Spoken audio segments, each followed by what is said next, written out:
जब सोनू कुमार ने बहुत अथक प्रयास से मिलने के बावजूद जब कुछ प्रश्न रखा तो कुछ ऐसे प्रश्न निकल कर आए जो तमाम शिक्षाविद को सोचने पर मजबूर कर देता है। गाइस, मेरे पापा को चैनल को लाइक, कमेंट, सब्सक्राइब जरूर करें। नमस्कार दोस्तों, मैं बिहारी बाबू हेमराज, बड़े को प्रणाम और छोटे को शुभ प्यार। तो दोस्तों, आज हमारे साथ हैं प्रधानाध्यापक अजीत जी, जो एक सोनू कुमार आजकल बहुत ही चर्चित है। तो यहाँ पर प्रधानाध्यापक हैं, उनसे हम पूछते हैं कि सोनू कुमार आज माननीय मुख्यमंत्री नीतीश कुमार जी से उन्होंने आग्रह किया था कि मुझे हिम्मत दीजिए और सरकारी स्कूल में पढ़ाई नहीं होता है, तो आप एक प्रधानाध्यापक हैं, तो इस पर आप क्या कहना चाहते हैं अजीत सर? पहले आपको बहुत शुभकामनाएं एवं आभार। जहाँ तक आज पूरे बिहार ही नहीं बल्कि प्रदेश से लेकर देश स्तर तक सोनू कुमार ने जो जन संवाद यात्रा के क्रम में नालंदा जिले के प्रखंड हरनौत के अपने पैतृक गांव नीतीश कुमार के ही गांव में जब सोनू कुमार ने बहुत अथक प्रयास से मिलने के बावजूद जब कुछ प्रश्न रखा तो कुछ ऐसे प्रश्न निकल कर आए जो तमाम शिक्षाविद को सोचने पर मजबूर कर देता है। सोनू कुमार ने स्पष्ट कहा कि सर, हमारी पढ़ाई की व्यवस्था कर दीजिए। कुछ देर के लिए तो नीतीश कुमार अचंभित रह गए कि आखिर एक लड़का क्या बोल रहा है। फिर वहाँ उपस्थित कुछ लोगों ने कहा कि सर कुछ पढ़ाई के बारे में बोल रहा है। बोले कि क्या पढ़ाई में तुमको परेशानी है? तो सर, सरकारी विद्यालय में पढ़ाई नहीं होती है, हमारे लिए कोई प्राइवेट विद्यालय, सैनिक स्कूल वगैरह में कोई व्यवस्था कर दीजिए, सिमुलतुल्ला जैसे विद्यालय में व्यवस्था कर दीजिए ताकि हम अच्छी से पढ़ाई कर सकें और IAS बनने का जो मेरा सपना है वो पूरा हो सके। नीतीश कुमार जी ने फिलहाल तो अपने साथ उपस्थित DDC महोदय को बोला कि ठीक है, नामांकन के बारे में कहीं कुछ कह रहा है, थोड़ा आप देख लेंगे। लेकिन उसके बाद जो और कई चौंकाने वाले बात सोनू कुमार ने अन्य चैनल के जो संवाददाता से जो बात बोली और बात जो उभर कर सामने आई वो सचमुच चौंकाने वाली है, आश्चर्यजनक भी है और आत्ममंथन व उस पर आत्मविचार करने की भी आवश्यकता है। जैसे कि सोनू कुमार ने सबसे पहले ये चीज़ बोला कि मुझे हिम्मत चाहिए और सरकारी स्कूलों में पढ़ाई नहीं होता है, और एक दीपक सर का नाम उन्होंने हेड लिस्ट में रख दिया कि इनको इंग्लिश नहीं आता है। आखिर सोनू कुमार को तत्पर क्या था कहना? सोनू कुमार इस मुद्दे पर सरकारी विद्यालय में नामांकित था। यदा कदा मेरे ख्याल से लगता है जैसा मेरे भी विद्यालय में होता है। मेरे विद्यालय के ही नामांकित बच्चे निजी विद्यालय तो नहीं कर सकते, लेकिन जो गली चौक चौराहे पर जो प्राइवेट की तरह कोचिंग खोले हुए हैं वहाँ अक्सर सरकारी विद्यालय के बच्चे ही जाते हैं। तो जब सोनू कुमार सरकारी विद्यालय में पढ़ने के बाद निजी विद्यालय या कोचिंग संस्थान में यदा कदा दोनों जगह आया जाया करता था तो उसे कुछ मूलभूत पढ़ाई में कुछ फ़र्क उसे ज़रूर नज़र आया, जो मुख्यमंत्री जी के सामने और आज तो पूरी दुनिया के सामने ही इस बात को रखा कि नहीं सर, हम सरकारी विद्यालय में तो किसी कीमत पर नहीं पढ़ेंगे, मेरे लिए कोई प्राइवेट स्कूल में ही, नवोदय, सैनिक स्कूल, सिमुलतुल्ला आवासीय विद्यालय जो बिहार बोर्ड के अंतर्गत आती है, वैसे विद्यालय में नामांकन कराइए। मैं सरकारी विद्यालय में बिल्कुल पढ़ना नहीं चाहता हूँ। तो कहीं ना कहीं उसके 11 साल के बच्चे को ये बात जो दिमाग में आई वो बिल्कुल स्पष्ट है कि सरकारी विद्यालय में, मैं भी एक सरकारी विद्यालय का प्रधानाध्यापक रहने के कारण मैं जरूर ये कह सकता हूँ कि सरकारी विद्यालय में जितनी जिम्मेवारी शिक्षकों को लेनी चाहिए शायद नहीं ले पाते हैं। लगता है कि हम लोग को तो सरकारी नौकरी हो गई, वेतन समय पर देर सवेर मिल ही जाती है, लेकिन बच्चों के भविष्य राष्ट्र निर्माता के रूप में जो शिक्षकों को नामकरण किया गया है उसके अनुकूल शायद नहीं कर पाते हैं। और कहीं ना कहीं दीपक सर में कुछ सोनू कुमार जैसे छात्र को कुछ कभी खामियां नज़र आई होगी। जैसा वो स्वयं कहता है कि मैंने कुछ अंग्रेजी में एक बार कुछ प्रश्न किया तो उन्हें पढ़ने में दिक्कत हुई, समझाने में दिक्कत हुई, इसके बाद सर मैं किसी कीमत पर भी सरकारी विद्यालय में नहीं पढ़ूंगा। तो जितनी क्षमता उसको सोचने, समझने और परखने की सोनू कुमार को 11 वर्ष की उम्र में है, उसने दीपक सर में जो कुछ को भी देखा उसने स्पष्ट सबके सामने बात को रखा। और शिक्षक नियुक्ति होती है, वे नर्वस थे जब उनसे कई चैनल वाले भी कुछ पूछे, एडमिशन वगैरह का स्पेल पूछे, नहीं बता पाए।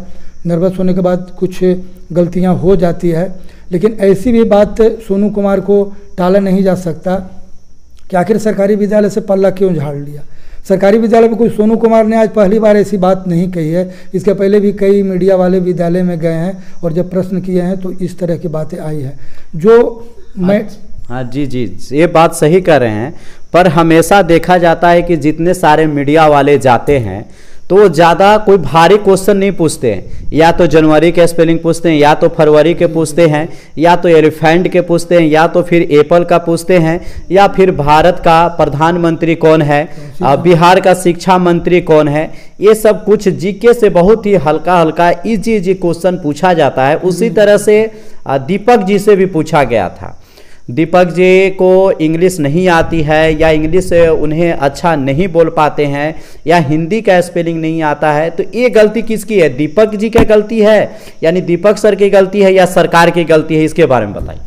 बिल्कुल, आपने ऐसा आज प्रश्न हमारे सामने आपने खड़ा कर दिया कि अगर बिल्कुल इस पर सही ढंग से और विभाग अगर टिप्पणी की जाए तो सोनू कुमार ने जो कुछ कहा इसमें शिक्षा विभाग सरकार की भी जिम्मेदारी बनती है कि आपने वैसे कम जानकार शिक्षकों को नियुक्ति किस आधार पे की है। सबसे मज़े की बात तो ये है, मुझे समझ में नहीं आती कि आखिर मैट्रिक, इंटर, ग्रेजुएशन, इग्नू, संवर्धन कोर्स, दक्षता परीक्षा में अगर दीपक सर जैसे लोग उत्तीर्ण हुए और उन्हें माना, कुछ देर के लिए मैं शिक्षक होने के नाते भी बोल रहा हूँ कि अगर उनमें उतनी ज्ञान, एक सामान्य ज्ञान जो जानना चाहिए, एडमिशन का स्पेलिंग भी जानना चाहिए, वित्त मंत्री कौन है, शिक्षा मंत्री कौन है, इतनी जानकारी तो कम से कम एक सामान्य शिक्षक को होना ही चाहिए। और अगर दीपक सर या अजीत सर मुझ में भी अगर नहीं है तो कहीं ना कहीं जिम्मेवारी लेना चाहिए कि आखिर हम में कमी है तो मैं शिक्षक बन रहा हूं तो बच्चों का भविष्य कैसे सुधरेगा, एकमात्र नौकरी कर। लेकिन नौकरी का ऐसी कुछ बेरोजगारी में लाले पड़ गए हैं कि किसी को नौकरी मिल जाए तो अपने से नहीं बोल पाएगा कि हम इस योग्य नहीं है, नहीं पढ़ा पाएंगे। कोई कारीगर मेरे यहाँ काम करने आता है, जब काम सही ढंग से नहीं कर पाता है तो उसे हम लोग छुट्टी दे देते हैं। सरकार छुट्टी भी नहीं दे सकती है, पक्ष और विपक्ष है, रोजी रोटी का भी सवाल है, मिली हुई नौकरी छूट जाए ये भी अच्छी बात नहीं है। तो मैं शिक्षा विभाग और सरकार से एक ही बात कहना चाहूँगा कि जितने भी परीक्षाएं वर्ग 1 से ही लेकर जहां तक भी परीक्षाएं होती है, सभी परीक्षाएं को बिल्कुल कदाचार मुक्त लें। अगर मुझे विश्वास है कि अगर कोई भी इंसान अगर 30% अंक लाकर 3rd डिवीजन से भी अगर उत्तीर्ण होता हो तो फिर 5वीं वर्ग तक तो कम से कम पढ़ाने में कोई परेशानी नहीं आनी चाहिए। और अगर आती है इसका मतलब है कि उसने अपने पढ़ने के समय में भी ढंग से नहीं पढ़ा और परीक्षा कैसे पास किया, इसकी पूरी जिम्मेवारी शिक्षा विभाग, बिहार बोर्ड या जो यूनिवर्सिटी हैं उसे लेना ही पड़ेगा। दक्षता परीक्षा के वो पास कैसे कर गया, जब इतनी कम जानकारी थी तो फिर उत्तीर्ण कैसे हुआ, तो आखिर उसका चयन कैसे हो गया, उसका चयन कैसे हो गया। तो चयन में अगर पारदर्शिता सरकार नहीं बरती है तो उसका भुगतान कहीं न कहीं बच्चों के जो भविष्य पर जो पड़ेगा वो अच्छी बात नहीं है। सरकार को इसके लिए कोई न कोई एक वैकल्पिक व्यवस्था करना चाहिए कि जो अगर अच्छे शिक्षक किसी भी क्षेत्र में, शिक्षक ही नहीं किसी भी विभाग में अगर अच्छे नहीं हो तो फिल्टराइज करके उन्हें छन्ना पत्र पर छान कर अगर पढ़ाने योग्य नहीं तो कोई अन्य काम है, नौकरी में नहीं कहूँगा कि उन्हें नौकरी से हटा दें। जब आपने नौकरी दिया तो आपकी गलती है, आपने कैसे परखा, आपने कैसे परीक्षा लिया जो समय पास करते चला गया। और जब आपने परीक्षा ईमानदारी पूर्वक कदाचार मुक्त परीक्षा आपने लिया और जब उत्तीर्ण हो गए तो उनकी में योग्यता की कमी कहाँ से आई, यह भी एक बहुत बड़ा प्रश्न आज खड़ा होता है। आज बहुत सारे मीडिया वाले ने सोनू कुमार से कई तरह के सवाल पूछे, मगर लास्ट में सोनू कुमार गिड़गिड़ाता है और बोलता है कि मैं माननीय मुख्यमंत्री नीतीश कुमार जी से मिलकर बहुत ही बड़ा गलत फैसला लिया। आखिर क्यों कहा सोनू कुमार? सोनू कुमार ने मेरे ख्याल से कहा कि सोनू कुमार जिस उम्र का बच्चा है उसके दिमाग में पहली बार आई होगी कि सुना होगा, और उस बच्चा ने भी अपनी जो इच्छाएं जाहिर की है कि मैं सोशल मीडिया पे समाचार, मोदी चैनल वगैरह वगैरह देखता हूं और जिससे मुझे बहुत कुछ ज्ञान मिलता है। पढ़ाई में भी हमारे पास एक मोबाइल है जिससे मैं सहारा लेता हूं। मोबाइल मैंने बच्चों को खुद ट्यूशन मैंने पढ़ाकर खरीदा। सोनू कुमार ने तो यहाँ तक कहा कि मैं 5वें वर्ग में पढ़ता हूँ, 6ठी वर्ग में पढ़ता हूँ, 5वें वर्ग तक के बच्चों को पढ़ाता हूँ, 8वीं।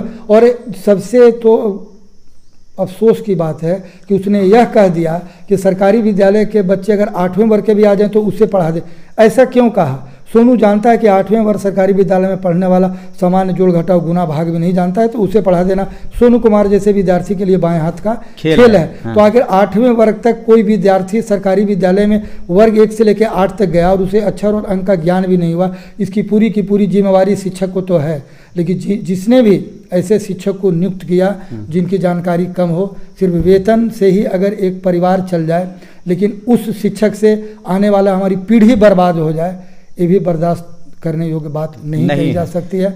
तो कहीं ना कहीं सरकार को आत्ममंथन करना चाहिए। उसको जिनकी जानकारी कम है उन्हें कोई दूसरे विभाग में बल्कि विकल्प के तौर पर सेट कर दें। शिक्षा एक ऐसी चीज़ है जो पूरे देश की रीढ़ होती है, विकास, प्रगति, समृद्धि और खुशहाली का। अगर शिक्षा नहीं है तो फिर कुछ भी नहीं है। और जब हमारे द्वारा पढ़ाए हुए बच्चे ही जब इस तरह पढ़ेंगे, जब मैं खुद नहीं जानता तो बच्चे को क्या पढ़ाऊँगा। तो जितनी कठिन प्रतियोगिता परीक्षा लेना है, विशेषकर शिक्षक नियुक्ति के लिए, सरकार ले, मानदेय भी अच्छा दे। आज जो मानदेय पर जो 1500 रुपये से स्टार्ट कर आज 30,000 तक आई है, ये भी मैं अच्छा नहीं मानता। शिक्षक एक ऐसा जगह है कि जहाँ अच्छे टैलेंटेड आदमी को लाएं, युग को लाएं, उन्हें साक्षात्कार भी लें, इनमें बोलने की कितनी क्षमता है, पढ़ाने की क्या क्षमता है, उनकी नियुक्ति करें, अच्छा मानदेय दें ताकि वे विद्यालय में जाएं, गुणवत्तापूर्ण शिक्षा दें और बच्चों का भविष्य निर्माण हो सके। जहाँ तक निजी विद्यालय या कोचिंग संस्थान की बात है, तो मैं सरकार से अपनी ओर से कहना चाहूँगा कि वैसे निजी विद्यालय जो बिल्कुल अपने मापदंड पर खरे उतर रहे हों, बच्चों को मनोयोग से पढ़ाते हैं, अच्छी उच्च क्वालिटी की शिक्षा देते हैं, उन्हें सरकार की ओर से निजी विद्यालय या जो कोचिंग चला रहे हैं उन्हें 10,000 15,000 रुपये का ही मानदेय से ही प्रति माह उन्हें दें और एक निर्धारित लक्ष्य तय कर दें कि जो बच्चे निजी विद्यालय में पढ़ते हैं उन्हें सरकारी विद्यालय में नामांकन कराने की आवश्यकता नहीं है। निजी विद्यालय से ही उन्हें 5वीं 8वीं का उन्हें विद्यालय परित्याग प्रमाण पत्र मिल जाएगा ताकि आप आगे 9वीं कक्षा में नामांकन करा सकें। ऐसे सरकारी विद्यालय पर बच्चों की संख्या का बोझ भी कम पड़ेगा। सरकार को जो शिक्षकों की नियुक्ति 35 छात्र पर एक शिक्षक को करना पड़ता है, उसमें भी कमी आ जाएगी। किसी विद्यालय में अगर मान ली कि 300 अगर बच्चे हैं तो सरकार 8 शिक्षक कम से कम नियुक्त कर देती है। लेकिन भौतिक उपस्थिति कभी कभी ऐसा देखा गया, जो समाचार पत्र में भी आई है, मैं भी अपने विद्यालय में देखा हूँ, कई विद्यालय में देखा हूँ, परखा हूँ, जाना हूँ, समझा हूँ कि 300 में अधिकांशतः बच्चे 100-150 के आसपास आते हैं। तो अगर 50% बच्चे नहीं आते हैं तो क्यों नहीं आते हैं? कहीं ना कहीं अगर पढ़ाई होती भी है तो वे निजी विद्यालय में जाते हैं। जब निजी विद्यालय में जाते हैं तो फिर क्यों नहीं निजी विद्यालय के शिक्षक को ही कोई मानदेय देकर लक्ष्य निर्धारित कर दें कि आप इन्हें पढ़ाएं, इन्हें सरकारी विद्यालय में नाम कट जाएगा, आपके यहाँ नामांकन इनका रहेगा, उचित मानदेय आपको मिलेगा और आप इन्हें उचित ढंग से गुणवत्तापूर्ण शिक्षा दें। सोनू कुमार को क्या सैनिक स्कूल में या नवोदय स्कूल में क्या एडमिशन होगा या नहीं होगा? ऐसे नियम और प्रक्रिया के तहत सोचा जाए। कभी कभी ऐसा होता है कि कम उम्र के भी बच्चे, तथागत वगैरह का मैंने जिक्र इसलिए कर रहा हूँ कि कम उम्र में भी अगर उनके पास योग्यता अधिक है तो फिर उन्हें क्लास आगे की ओर उनकी योग्यता के अनुसार, क्षमता के अनुसार उन्हें कर दिया जाता है। कई ऐसे उदाहरण हैं। लेकिन जब प्रश्न आएगा कि क्या सोनू कुमार को आज सिमुलतला आवासीय विद्यालय के प्रतियोगिता परीक्षा में, सैनिक विद्यालय के होने वाली नामांकन की प्रतियोगिता परीक्षा में सोनू कुमार को बैठा दिया जाए और अगर उत्तीर्ण हो जाए तो उसका नामांकन जायज है।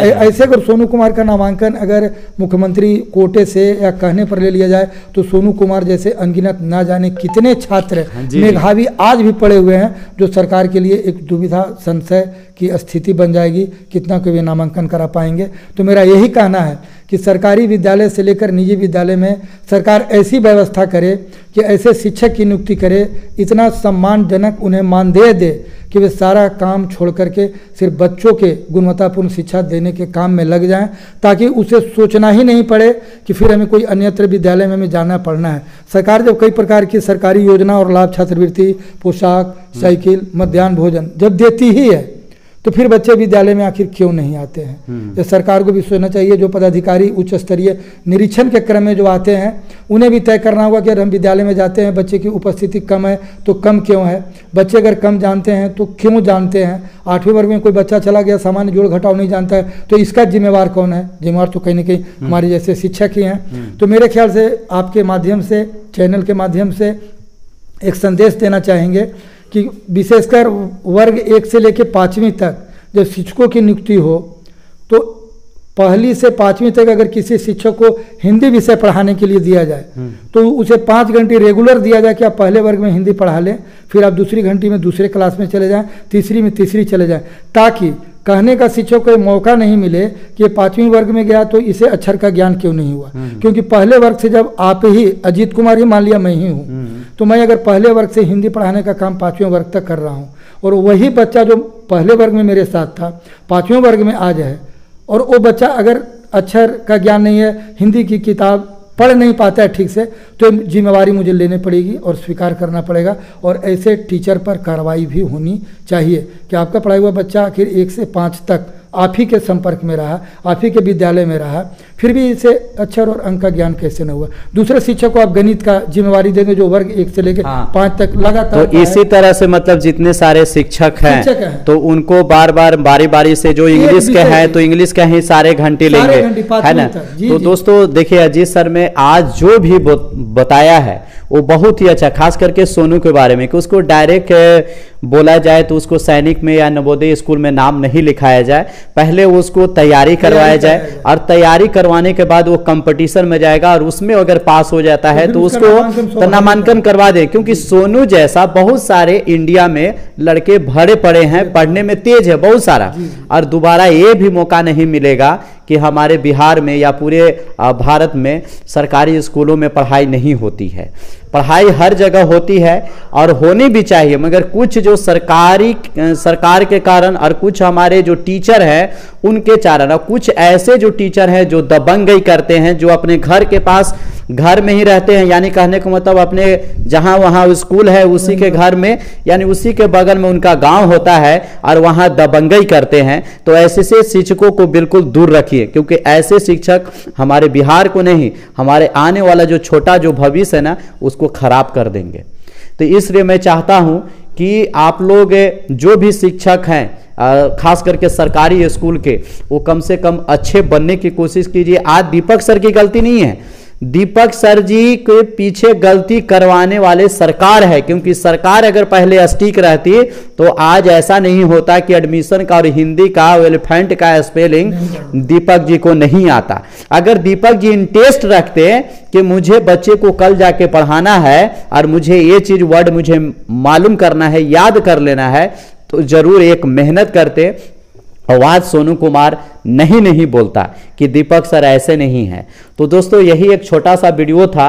अब वीडियो को आप लोग ज़्यादा से ज़्यादा शेयर कीजिएगा और कमेंट करके बताइए कि अजीत सर ने जो भी बताए हैं, क्योंकि एक प्रधानाध्यापक हैं, अब रिटायर हो चुके हैं, तो क्या ये सही बताए हैं या गलत बताए हैं। जय हिंद, जय भारत।